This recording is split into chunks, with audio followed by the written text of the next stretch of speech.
thanks, from the sublime to the serious. My topic is journalism in the era of surveillance.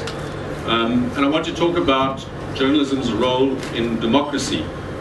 And in doing so, I'm going to be a bit discursive about democracy and power, which I think I have quite a lot of experience of, power that is. And then I'm going to talk a little bit about power and technology, which I understand rather less well, as you'll see from the high-tech nature of my presentation. And I'm going to talk about how journalism fits into that equation, and why in South Africa we are luckier than many, at least in our journalism. So, to democracy first. Long-term democracy, sadly, is at best representative. And by that I mean we elect people to stand in for us and make decisions, the day-to-day decisions. That reality is inherent in any reasonably complex organization. We don't all have the time to be full-time politicians. And so there are specializations, hierarchies, and delegations. During times of great social stress and upheaval, a critical mass of direct participation can happen. The Arab Spring is an example of that recently, and in that process it was helped along for a short while, at least, by technology. But the capacity of large numbers of people to sustain direct political engagement is limited. They eventually have to go back to earning a living, looking after children, tending crops. Also limited, almost by definition, is the ability of a kind of collective mind to coordinate or prioritize. So in the end, democracy needs representative vehicles, institutions, parties, leaders, to continue the process, take it forward. Unfortunately, that representative process produces an inherent inequality of arms. The exercise of power is unavoidably hierarchical, because hierarchy allows for the concentration of power. And generally speaking, a concentration of power is able to outgun even a much larger body of dispersed power. So the representative exercise creates a political machine, an establishment, if you will, that operates or tends to operate in its own interest. That's so even in the United States, where the right of each citizen to bear arms is supposed to create some balance between the force of arms available to government and the force of arms available to the individual citizen, the people. And we can see how well that has worked out for them since the days when both sides were armed with muskets. Nowadays, the fact that a lot of little people are able to run around with small arms doesn't really compare with the state's ability to bring in the tanks. It just allows a lot of people to get shot by maniacs from time to time, while diverting attention from the real issue, and that's how to exercise proper democratic control over who uses the tanks, when, and against whom. And to turn to technology, the internet, I'm afraid, is a lot like that. We all thought that the massive spread of access to electronic information and communication would form part of a kind of techno-democratic explosion, and this technological revolution would change the balance of power with regard to information in favor of the little people. And how wrong we were. The revelations by Edward Snowden recently, in the last couple of months, show that in the digital world, it is still the states and the corporations that have the tanks.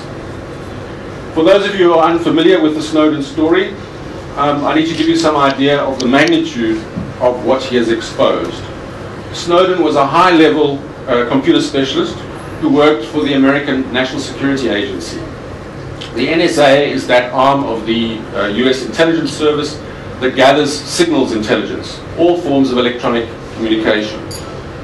Since May this year, when he fled to Hong Kong and later to Russia, Snowden has emerged as the source of a slew of top-secret documents that show just how broad the reach of the American spies is.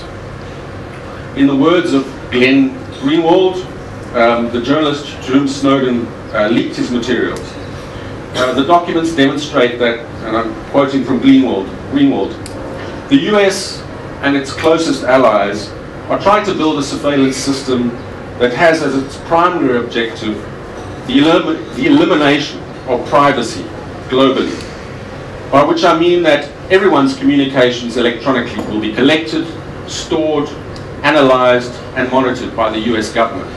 End quote. The scale of the collection program is simply staggering. So much data is collected that the raw contents can't be kept for very long, although sections of particular interest are. And what is called metadata is already collected and stored for 5 years or more. Metadata, a typical example is from cell phones. The record of each call, the date and time that call was made, the number to which it was made, as well as the location of the cell phone when it was made. Cell phones have been correctly characterized as the spy in your pocket. They're the most ubiquitous tool for human surveillance that anyone has come up with so far. As well as calling logs, phone logs, cell phones continuously deliver location data to the network, telling the network where they are, and telling someone with access to that information where the phone is, often to within a few meters. If you combine that information with the data logs of an individual's total online activity, the websites he or she visits, their electronic payments of whatever kind, their email contacts, then you have a detailed picture of someone's life. And the National Security Agency is preparing to store ever more actual content, not just metadata, along with the metadata. This month, in fact, there's a facility in Utah, in the state of Utah, that goes online called the Utah Data Center, which will have 1 million square feet of computer servers. It will have the capacity to store and search really unimaginable volumes of material,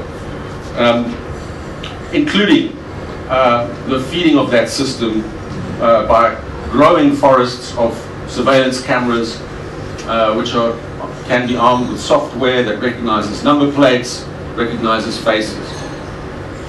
And we shouldn't forget that corporations are already doing this. Google reads your Gmail. They analyze it for things they think you might be interested in. Facebook wants to introduce face recognition, so it can automatically tag pictures of you that are uploaded by anyone to Facebook, anywhere, anytime.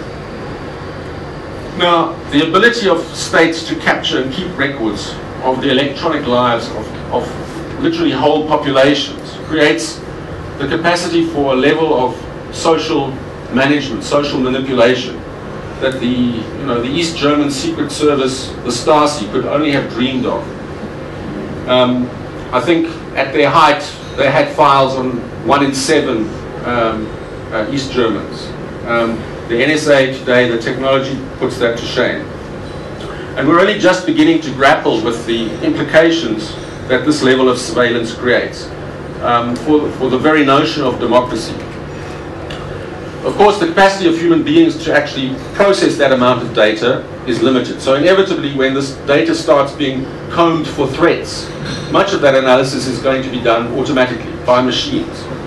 And it's not happening yet, as far as we know, but it's likely that in the not too distant future, when you apply for a US visa, part of the decision about the acceptability of your presence on US soil will include a computer's assessment of their records of your online life.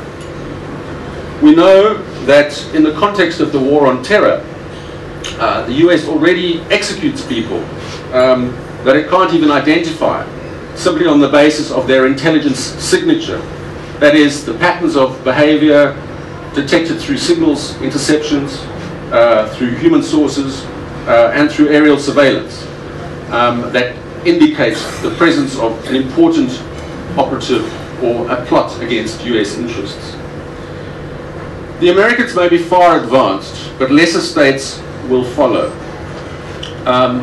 When the government of Libyan leader Muammar Gaddafi fell, the rebels discovered equipment for capturing and analyzing phone calls, all the phone calls made in and out of Libya. And the equipment that they found was made by a South African company called Vastec, based down in Stellenbosch. And it doesn't even cost that much, in the tens of millions of dollars rather than the hundreds of millions of dollars. In South Africa, our own legislation requires that a warrant is issued by a judge to allow legal interception inside the country. But the situation regarding metadata, which is a very, very powerful intelligence source, is a bit less clear. And evidence that we've gathered at the Mail and Guardian in any case indicates that the legal requirements are quite easily sidestepped, not only by state players but by private entities who use commercially available surveillance tools or bribe communications workers, employees who have access to the data. And so far, there are no real restrictions on our own state security agencies' ability to tap and monitor any communication that has at least one leg outside of the country. There's no restriction on that. They do it routinely, and that means Gmail, Facebook, and Skype, and any international calls. What does all this mean for journalism? Firstly, it means that we have to be a lot more careful about electronic security than we have in the past. I'm going to have to get a lot more tech savvy, especially when it comes to source protection, protecting confidential sources.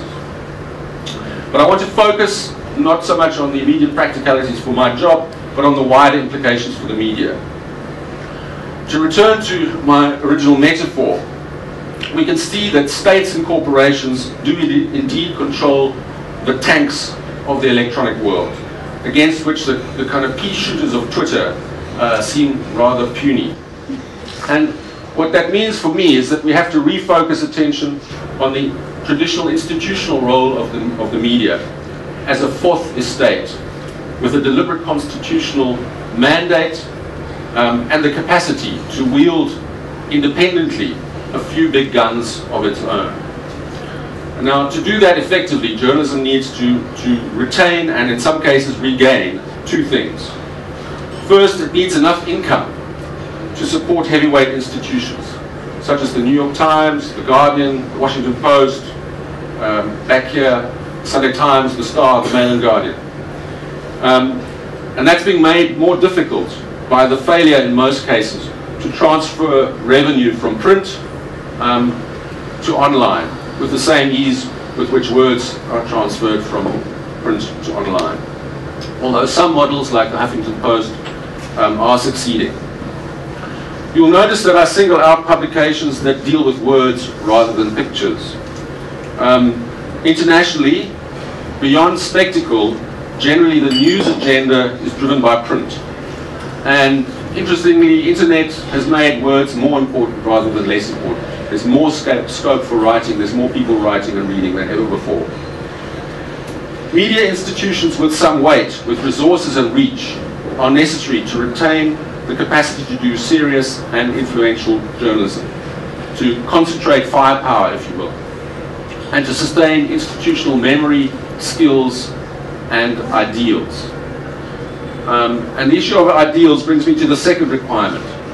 Journalism needs to retain, and particularly in the US, needs to regain its institutional independence, its ethical framework, and its willingness, at least philosophically, to be neither of or for the establishment.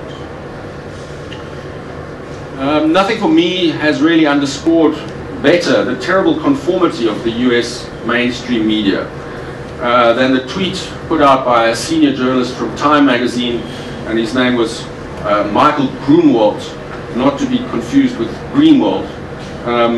The tweet, for which he later apologized, said, "I can't wait to write a defense of the drone strike that takes out Julian Assange." That was his comment. Now, Assange, of course, is the man behind WikiLeaks. He's the Australian cyber activist still holed up in the Ecuadorian embassy in London for fear of arrest and deportation to the United States. What for? For the crime of publishing a deluge of classified information that he got from Bradley Manning, or that WikiLeaks received from Bradley Manning. As The Atlantic magazine is written, what Grunwald does is he portrays himself as a radical ideologue of the establishment, an approach that became all too entrenched in the US media in the post 9/11 era of security hysteria. To begin to operate as a check on American power rather than as simply as an adjunct to it, the US mainstream media need to rediscover their independence. There are some signs that this is happening, helped on by the revelations of the enormous overreach of the security establishment that have been exposed by Edward Snowden. Here in South Africa, I think we're in a somewhat better position. And let me give you a bit of personal history by way of explaining why I say that. I've been doing journalism for more than 25 years, more than half my life. And I published my first story in 1985 when I was a conscript in the apartheid army. It was an account of the brutal actions and the racist behavior of police and troops in the townships during the height of the repression in the mid-1980s. And it was not bylined for obvious reasons. It didn't have my name on it. I was still in uniform. But it was published, my first piece of journalism, in the International Herald Tribune, which used to be a very prestigious international global product. And it's a level of professional reach I've never matched since. And didn't have my byline on it either. But I tell the story because it illustrates for me the deep connection between journalism and justice, and journalism and accountability. And because it's a connection, I think, that is not unique to me, but it's part of a shared heritage and culture of South African media practitioners. There's a tendency to generalize about the media as if it were one thing, whereas in fact it's a thing of many parts. And there's also a tendency to mistake mass for influence. For instance, there's been quite a lot of criticism of the media under apartheid, that it didn't do enough. But for young journalists like myself, it was the best of the profession that stood out there, that stood to be emulated, that stood for a profession of values. And it's to the credit of the journalists of that time that they represented enough of a critical mass. Maybe they were in a minority, maybe the Weekly Mail was a standout, but there was a critical mass to carry the culture of journalism into the democratic era with sufficient credibility to make that transition and to make it with a set of values intact. Unlike nearly all other professional institutions, South African journalism has not, despite some hiccups, dissolved into camps of black journalism and white journalism, black journalists and white journalists. And I want to make a distinction in talking about South African journalism between the state of the media and the state of journalism. Despite an institutional architecture that is probably much weaker than ever before, there's no real functioning journalists' union anymore, the print sector is under severe financial strain, management is weak and short-sighted, as it is in many places. But despite that, there remains a pretty strong culture of shared values. We take our jobs seriously, and we're interested in serious things, not trivia. We take our constitutional mandate seriously to promote accountability and responsiveness. We value our independence, and we see freedom of expression as a democratic cornerstone. So when I look around, I see a national journalism that, while by no means perfect, is in pretty good shape. That doesn't mean to say that there are no threats. I think everywhere there's an encroachment on independent institutions, because the state and the ruling party feels itself under siege. There's an encroachment on the courts, on the media, on the Public Protector's Office, on the National Prosecuting Authority, on the trade union movement, on NGOs, on independent grassroots civic movements. Now, while the ANC's resistance to what it likes to call anti-majoritarian strictures is not new, there's a sense that the pressure on media freedom, and on the press in particular, is growing both in intensity and perhaps in broad coordination. And we can see this in the state resources that have been put into support Gupta News, for instance, and to support the purchase of the independent newspaper group. But journalism's functionalist framework, to take a sort of technical term, is one that foregrounds ethics and the ideals of holding power to account. And that culture has been quite deeply embedded here, and it's proved resilient in the face of ideological pressures, both prior to and since the democratic elections in 1994. So I'm hopeful, if not optimistic. Finally, let me leave you with a last thought. That functionalist resilience carries a lesson for other institutions, from business to academia to state bureaucracy. And that lesson is that an institutional culture that powerfully nurtures ethical ideals is not just a nice to have. It's part of a social immune system that will keep you alive, that will keep your institution alive. If I put it a different way, to come to the end of the circle, Al-Qaeda does not have the capacity to destroy the United States or even threaten it seriously. Its real threat is the way in which the US has responded, via a security state, a surveillance state, and via an ideologically driven media. And those things combined undermine the possibility of social self-correction. And that, in the long run, is fatal. Thanks.